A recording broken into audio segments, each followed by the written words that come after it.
سلامن ጸጋን ጎይታ ኢየሱስ ክርስቶስ ምሳኻትኩም ይኹን ክብራት ይሕዋተን ያሕተን ከመይ ኣለኹም ኣነ ኣምላኽ መስገን ብጣዕሚ ጽቡቕ ኣለኹ ብሩኽ ቀዳም ሰንበት ሕሊፍኩም ክኮኑ ከዓ ሰናይ ምንዮተይን ናይ ወትሩ ጸሎተይን እዩ ሎሚ በኣር ካብ ትንቢት ኤርምያስ ምዕራፍ 1:5 ኣብ ከርሲ ኣዴኻ ከይሃነጽኩኻ ፈለጥኩኻ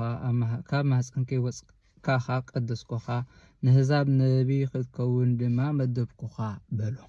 ነቢ ህይወትካ ፈጺሙ ብዘይ ተፈቀደ በአጋጣሚ ወይ ብዘይ ዕላማ አይነበረትን ሓንቲ ትንፋስ ቅድሚ ምስትንፋስካ ሓንቲ ትርክታ ልቢ ቅድሚ ምህላዋ ቅድም ኢልካ እተፈጠርካ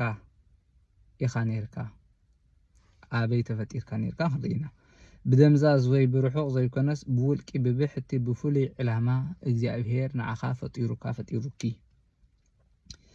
መለኮታዊ ቅድመ ፍልጠት ቅድሚና ዓለም ምፍጣሩ ኣብ ሓሳብን ልብን እግዚአብሔር ኢኻ ነርካ ኣምላኽ ንዓኻ ብጅምላ ይኮነን ፈጢሩካ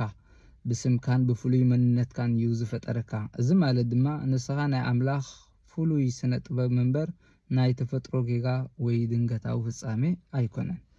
መተካእታ ዘይብሉ ክብሪ ብኢየሱስ ክርስቶስ ዝተረኸበ እዚ ሓቂ እዚ ዋጋ ወይ ትርጉም የብላን ንዝብል ሓሶት ናይ ዓለም ሰንጢቆ ዝሓልፍ ንህይወት ወድሰብ ናብ ምቾት ዘምጽእ ግዜ ወይ ኩነታት ንምውራድ ናብ ዝጽዕር ዓለም ድማ ጸኒዑ ደው ይብል ዝሓቂ ኣብዛ ዓለም ሰባት ንሓድሕዶም ብደረጃ ብሃብቲ ወይ ብኽእለት ክመዛዘኑ እዮም ኣብዒንተ ኣምላኽ ግን ዋጋ ፍቕሪ እተዓደካ ዝተባረኸን ክቡር ፍጡርን ኢኻ ዋጋ ካብ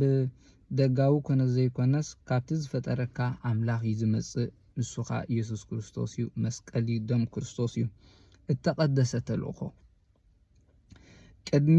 ምግሃትካ ተራእይኻ ኢኻ እግዚአብሔር ርዩካ እግዚአብሔር ፈጢሩካ ኢና ንብል ዘለና ተፈላጥነት ቅድሚ ምርካብካ ከዓ ተመሪጽካ ኢኻ እግዚአብሔር መሪጽካ ማንም ሰብ ስምካ ቅድሚ ምፍላጡ ንስኻ እተፈለጥካ ኢኻ ነርካ ብመን ብእግዚአብሔር ኣቦ ቀደስኩኻ መደብኩኻ ዝብል ቃል ኣምላኽ ንዓኻ ኣብዛ ምድሪ ከምጻእካ ከሎ ሓደ ፍሉይ ነገር ተፈሊኻ ንሓደ ፍሉይ ነገር ተፈሊኻ ከም ዝመጻእካ ይረጋግጽ ኣብዛ ዓለም ዘሎካ ግደ ብኻልእ ሰብ ክትካ ኣይክእልን እዩ ዝተጻዋዕካሉ ዕላማ ከተማልእ ብመንፈስ ቅዱስ ዝተቐባእካ ኢኻ ከምቲ ኣቡን ነፍስ ወከፍ ሰብ ኣነ ቀብኣከ ብቀብኣተ ሜሮም ብቀብኣተ ጸጋ መንፈስ ቅዱስ ኢሉ መንፈስ ቅዱስ ተቀበል ክብለካ እንከሎ ብማሕተም መንፈስ ቅዱስ ዝተሓተምካ ሕጂውን ህያው መንፈስ ቅዱስ ኣብ ህይወትካ ክሰርሕ ከም ምዃኑ ይሰርሕ ምህላው ብሕጂውን ክሰርሕ ከም ዝሰርሕን ክሰርሕ ከም ዝኾነ ንፈሊጥካ ብሓቂ ንተልእኾ እግዚአብሔር ኣቦ ሕራኢልካ ተቀቢልካ ነዚ ቅዱስ ተልእኾ ክትነብሮ ነዚ ቅዱስ ተልእኾ ክትከዶ ነዚ ቅዱስ ተልእኾ ከዓ ክትፍጽሞ ይጽዋዓካ